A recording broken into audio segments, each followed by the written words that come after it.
ബീഹാറിലേക്കാണ്. ബീഹാർ തെരഞ്ഞെടുപ്പിനുള്ള JDU സ്ഥാനാർത്ഥികളെ പ്രഖ്യാപിച്ചിരിക്കുന്നു. 57 പേരുടെ ആദ്യഘട്ട പട്ടികയാണ് പുറത്തുവിട്ടത്.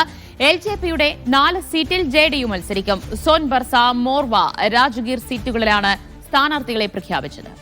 തൗഫീഖ് അസ്ലം വിശദാംശങ്ങൾ നൽകും. തൗഫീഖ്, ആദ്യഘട്ട JDU സ്ഥാനാർത്ഥി പട്ടിക പുറത്തുവന്നിരിക്കുന്നു. ആരൊക്കെ ഉൾപ്പെട്ടിട്ടുണ്ട്?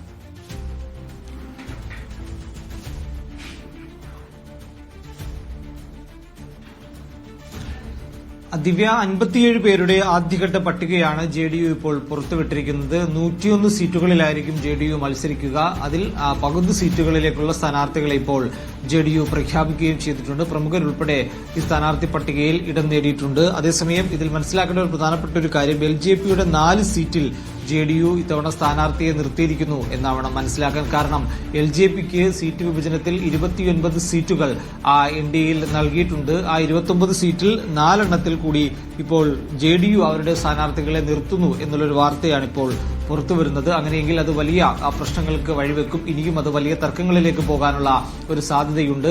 കാരണം കഴിഞ്ഞ തവണ LJP ഒറ്റക്ക് മത്സരിച്ച സമയത്ത് അവിടെ JDU ആയിരുന്നു വിജയിച്ചത്. അവിടെ ഇത്തവണയും കൂടി JDU സ്ഥാനാർത്ഥികളെ നിർത്തിയിരിക്കുന്നു. എന്നാൽ അവിടെ LJP കൂടി അവിടെ മത്സരിക്കാനിരിക്കുന്നു. അല്ലെങ്കിൽ ആ സഖ്യം LJPക്ക് നൽകിയ സീറ്റിലാണ് ഇപ്പോൾ ആ JDU സ്ഥാനാർത്ഥികളെ ഇത്തവണ നിർത്തിയിരിക്കുന്നത് എന്നുള്ള വിവരങ്ങളാണ് പുറത്തുവരുന്നത്. സോൻബർസ, അതോടൊപ്പം തന്നെ മോർവ, രാജ്ഗീർ സീറ്റുകളിലാണ് ഇപ്പോൾ സ്ഥാനാർത്ഥികളെ JDU പ്രഖ്യാപിച്ചിരിക്കുന്നത്. LJP ഇതുവരെയും സ്ഥാനാർത്ഥികളെ പ്രഖ്യാപിച്ചിട്ടില്ല. ഈ നൽകിയ 29 സീറ്റുകളിൽ ഈ ഉള്ള സീറ്റുകളിലേക്കാണ് ഇപ്പോൾ JDU ഈ സ്ഥാനാർത്ഥികളെ പ്രഖ്യാപിച്ചിരിക്കുന്നതെന്നാണ് നിലവിൽ മനസ്സിലാക്കുന്നത്, നിലവിൽ ലഭിക്കുന്ന വിവരങ്ങൾ. അങ്ങനെയെങ്കിൽ അത് വലിയ പ്രതിഷേധങ്ങളിലേക്ക് പോകാനുള്ള ഒരു സാധ്യതയുണ്ട്.